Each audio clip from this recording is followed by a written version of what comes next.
Until now, Western countries and the general world have treated Africa as someone to avoid rather than cooperate with. African countries have been sidelined in every global matter, given no seat at the high table where world matters are discussed. Despite being the majority group in the United Nations, with 54 seats, Africa has been marginalized. But this will not continue any longer. This year's United Nations Security Council conference revealed the real power African countries hold.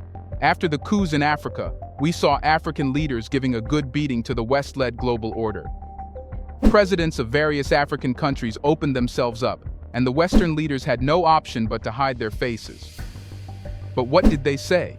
And what's the warning every African leader gave if Africa is not given a seat at the high table? Let's know about that in this video.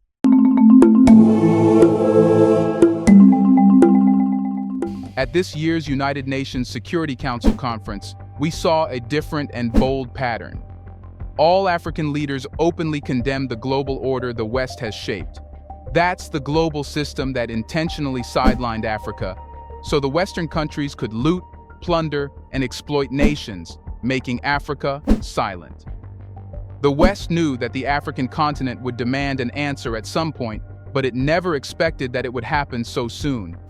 As you listen to the speeches of African leaders at this year's UN General Assembly, a resounding and unanimous message emerges. Africa rejects the role of a victim in the post-World War II order and asserts itself as a global power, seeking partnerships rather than sidelining. With most African nations celebrating over 60 years of independence and a population surpassing 1.3 billion people, the continent is keenly aware of the challenges hindering its progress. Kenyan President William Ruto concisely stated, "Africa has come to the world, not to ask for alms, charity, or handouts, but to work with the global community and provide every human being a decent chance at security and prosperity." President William Samoei Ruto of Kenya voiced deep concern for the plight of hundreds of millions of individuals grappling with anxiety about their present and future security, dignity, and well-being. He stressed that the poverty, fear, suffering, and humanitarian distress stemming from conflicts, droughts, famines, floods, wildfires, cyclones, deadly disease outbreaks, and other disasters result from a sustained violation of essential principles and the systematic neglect of humanity's core values, which are integral to the foundation of the United Nations Charter. He said that, however, Western countries followed these principles at will, sometimes accepting them and sometimes rejecting them outrightly. Ruto criticized the current state of peace and security systems, noting their failure, along with insufficient development and limited climate action, despite technological advancements and considerable wealth. He then boldly declared the United Nations Security Council as dysfunctional, undemocratic, non-inclusive, unrepresentative, and incapable of delivering meaningful progress. Note that he was standing in the United Nations, yet he did not hesitate to say the truth. Ruto pointed to the unchecked immunity of global actors, like powerful Western countries, as evidence of this dysfunction. He argued that the international community has significantly lagged in achieving targets for climate action, sustainable development goals, and the underlying enabler peace and security. Highlighting Kenya's role in peacemaking, conflict prevention, peacekeeping, and peace-building across various regions, Ruto expressed dismay at unconstitutional changes of government. He mentioned specific peace initiatives, including a delegation of 6 African heads of state presenting a 10-point peace plan to Moscow and Kyiv, and efforts to mediate between the Russian Federation and Ukraine. Ruto emphasized Africa's hunger for peace and security, urging global solidarity in addressing crises such as Haiti. He called on the United Nations to facilitate the deployment of multinational security support to the country. Turning to the plight of African youth embarking on risky voyages for opportunities abroad, Ruto attributed this to the failures of the global economic system. He emphasized the need for job creation, food security, and access to electricity in Africa. Ruto urged investment in Africa's potential, highlighting its significant returns for capital and technology, promoting green growth, job creation, and wealth, while decarbonizing global production and consumption. He advocated for changes in sovereign debt architecture, including extending debt tenors and providing sufficient periods, along with more concessional loans and a reorganization of the financial market. Criticizing the unclear methodologies of credit rating agencies and risk analysis, Ruto called for an overhaul of the entire system.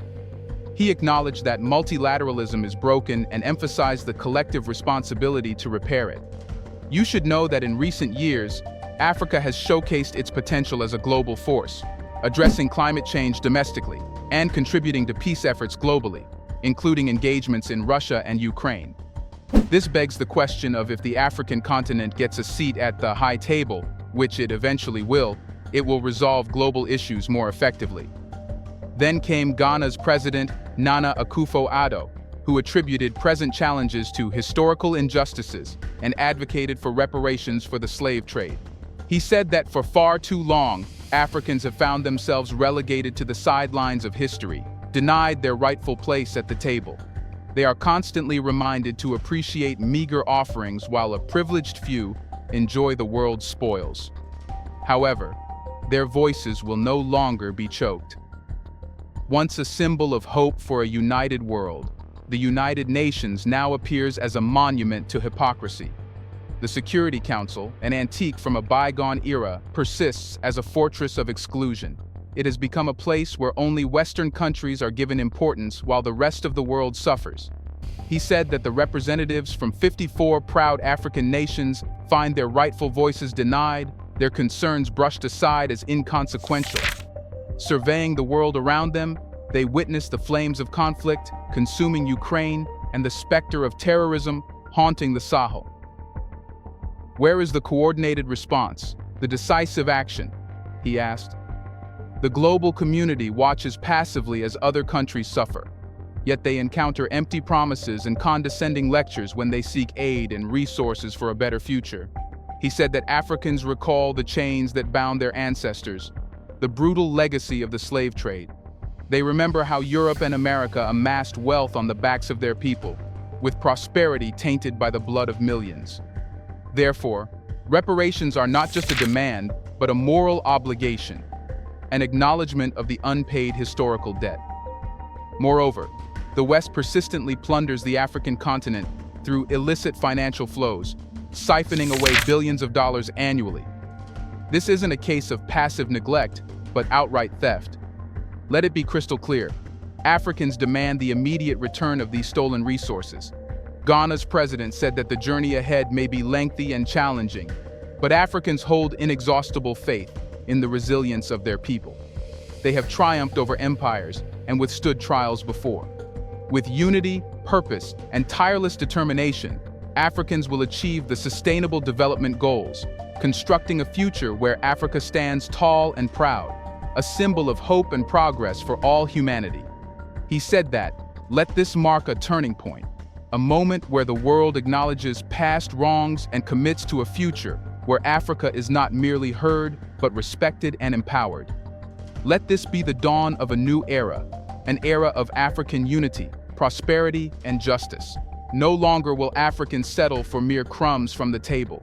They demand a seat at the head, with their voices respected and their contributions acknowledged. Then South Africa's President Cyril Ramaphosa took the stage. He expressed confidence in Africa's ability to overcome a legacy of exploitation and subjugation. Throughout history, humanity has shown immense resilience, adaptability, innovation, compassion, and solidarity. These qualities must be evident in our collaborative efforts as a global community and as individual nations to bring an end to war and conflict, he stated. He urged the international community to invest in conflict prevention and peace building, echoing Secretary General Antonio Guterres' call for sustainable and predictable funding for peace-building initiatives. Expressing concern about unconstitutional government changes in parts of Africa, he emphasized the necessity of partnering with the African Union to bolster peace initiatives across the continent. President Ramaphosa highlighted the importance of empowering women advocating for gender equality and equal access to healthcare, education, and economic opportunities. Noting that women make up 50% of South Africa's cabinet and mentioning the all-women delegation accompanying him to the General Assembly, he called for increased female representation on the global stage. Western countries have yet to learn that from South Africa and Africa in general, where women hold the most powerful positions. Ramaphosa then talked about environmental concerns, saying that with rising global temperatures, particularly with 17 of the world's climate hotspots situated in Africa, Africa bears the greatest burden despite being least responsible for climate damage. He urged world leaders to expedite decarbonization efforts while pursuing shared prosperity. President Ramaphosa emphasized the need for inclusive, democratic, and representative international institutions. Referring to the recent BRICS summit in Johannesburg, he asserted that the UN Security Council should be reformed to ensure representation for unrepresented nations. Then Nigeria's leader, Bola Tinubu, took the stage. He urged Western countries to see the African region as true friends and partners, underscoring Africa's significance as a key player in the world's future.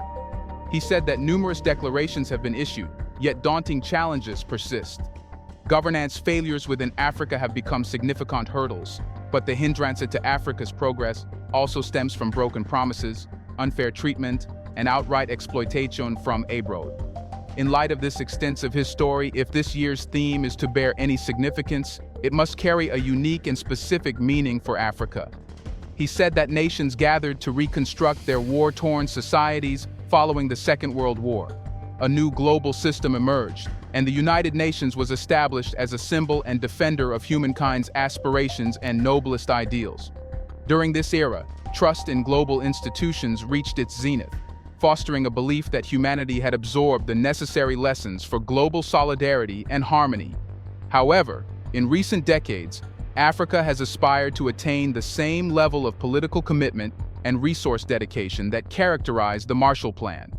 Acknowledging the distinct underlying conditions of today's economic challenges, Africans earnestly seek an equally robust commitment to partnership and enhanced international cooperation to achieve the 2030 Agenda and Sustainable Development Goals.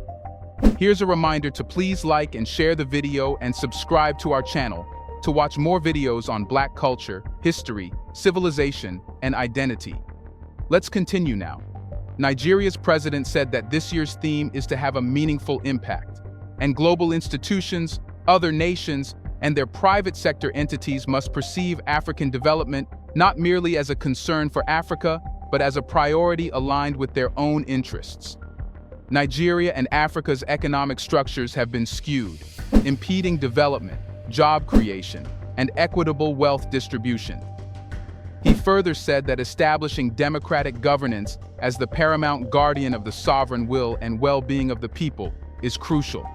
Military coups and unjust civilian political arrangements perpetuating injustice are wrong. The prevailing wave in parts of Africa seeks solutions to perennial problems rather than endorsing coups. He said that Africa seeks to be neither an appendage nor a patron. Rather, it aspires to tread the rich African soil and live beneath the magnificent African sky. Liberated from the wrongs of the past, Africa yearns for a prosperous, vibrant, democratic living space for people. Nigeria's president said that Africa extends an invitation to walk with it as true friends and partners to the rest of the world. Africa is not a problem to be avoided or pitied, but the key to the world's future. Nigeria, projected to become the third most populous country by 2050, holds the largest block of countries at the United Nations, justifying African leaders' calls for an increased voice in multilateral institutions.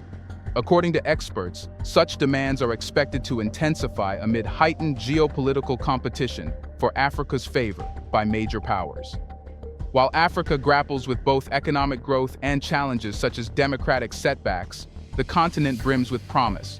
With a youthful population poised to double by 2050, Africa remains a central focus in addressing global challenges. For Ghana's Akufo-Addo, addressing an unfair world order, begins with seeking reparations for the transatlantic slave trade era, which enslaved an estimated 12.5 million people, according to the Transatlantic Slave Trade Database. Akufo-Addo stresses the importance of acknowledging that much of Europe and the United States accumulated wealth through the exploitation and horrors of this historical atrocity. Despite heavy reliance on foreign aid, Africa contends with an unjust global financial system, paying 8 times more than the wealthiest European nations and escalating debt. In 2022, Africa's total public debt reached $1.8 trillion, 40 times more than Nigeria's 2022 budget, the continent's largest country. President Félix Antoine Tshisekedi of the Democratic Republic of the Congo rejected politically oriented development aid, advocating for a more inclusive global financial system. Tshisekedi emphasized the need for partnerships where Africa is seen as a contributor rather than merely a supplier of cheap commodities. Mozambican President Filipe Nyusi called for a reassessment of the global financial system, envisioning Africa as a partner with much more to offer than supplying inexpensive commodities. Abdoulaye Diop, Mali's Minister for Foreign Affairs and International Cooperation, speaking on behalf of Abdourahmane Tiani, President of Niger, underscored the critical importance of peace and security for the people of Mali and the Sahel. He strongly criticized the interference by certain powers that continue to support the criminal activities of terrorist groups in both Mali and the broader region. He then exposed how insincere the United Nations is, saying that on August 15, 2022, the government brought the Security Council France's hostile activities to its attention. Instead of discontinuing such actions, the permanent council member persisted with full immunity. Despite a decade of presence, the international response to Mali's security challenges was judged inadequate and not proportional to the perceived threats. Moreover, he emphasized that the expectations of the people, as expressed by national authorities, were frequently disregarded, and the United Nations multidimensional integrated stabilization mission in Mali failed to contribute to the restoration of national territorial control. Contrary to expectations, the security situation worsened, extending from Mali's north, where the mission was deployed in 2013, to the south and center. He deemed it unacceptable for the government to permit MINUSMA to escalate tensions between communities by manipulating human rights for political gains. Consequently, in June 2023, the government requested the mission's withdrawal, working towards an exit by December 31, in line with Security Council Resolution 2690. It becomes quite clear that Africa has been intentionally marginalized on the world stage by Western countries. Criticism is directed at the global power structure, often dominated by Western nations, for perpetuating inequalities. Institutions like the United Nations Security Council are accused of lacking representation from Africa and other regions, limiting their influence, which is true. Controversial debates arise over the extraction of Africa's natural resources by foreign entities, with critics asserting that this resource exploitation, often driven by multinational corporations, benefits external interests more than African nations themselves. Media portrayal also plays a pivotal role, where Africa is often depicted negatively, focusing on aspects like poverty and conflict, perpetuating stereotypes, and contributing to the continent's marginalization. What's more, African nations frequently grapple with substantial debt levels and conditions tied to loans from international financial institutions that are the West's lapdogs. This impacts their ability to pursue independent economic policies, raising concerns about financial dependency and control. You should know that African countries are intentionally trapped in economic crises, so they have no time and energy left to participate in global matters. Therefore, African nations have limited involvement in shaping global policies and decision-making processes, which is evident in the underrepresentation of African countries in key international forums and organizations. Historically, the repercussions of colonialism persist in African economies and political landscapes. Western powers exploited the continent's resources, imposed unfair trade practices, and established structures benefiting themselves at Africa's expense. This historical power imbalance continues to impact present-day relationships, stunting progress. While formal colonialism ended decades ago, neo-colonial practices survive subtly, sustaining dependency and limiting Africa's agency in global affairs. Unjust trade agreements, burdensome debt, and resource extraction often favor Western corporations, perpetuating the cycle of dependence. In the contemporary context, unfair trade pacts, combined with tax avoidance and preferential treatment for Western companies, hinder African countries' ability to generate sustainable wealth and attain economic independence. This dependent cycle restricts their influence on the global stage. Western countries wield substantial political influence in Africa through aid programs, military interventions, and support for preferred leaders.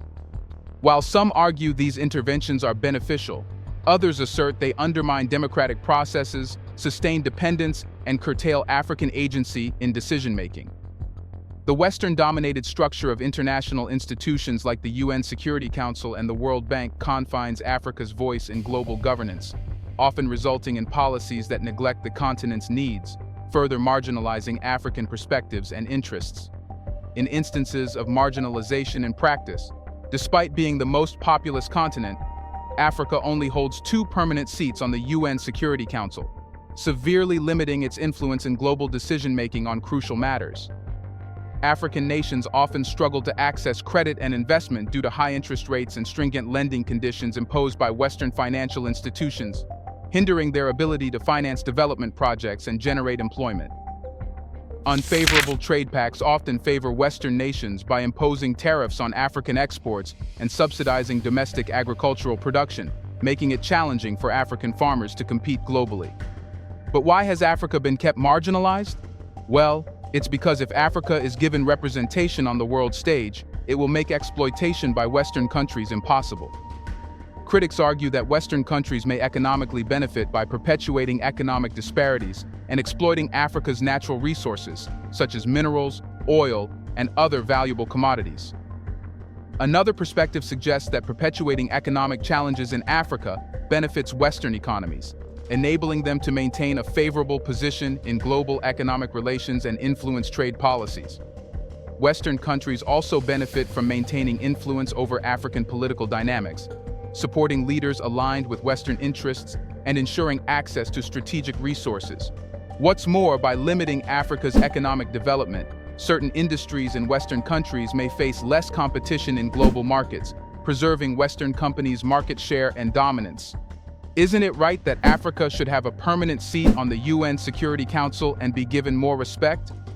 What do you think the Western countries could do after knowing that African countries are in no mood to be abused and exploited any longer? Let us know your thoughts on why Africa was kept marginalized and away from world matters. Do you want to watch more videos like this one? If yes, subscribe to our channel and press the bell icon next to it.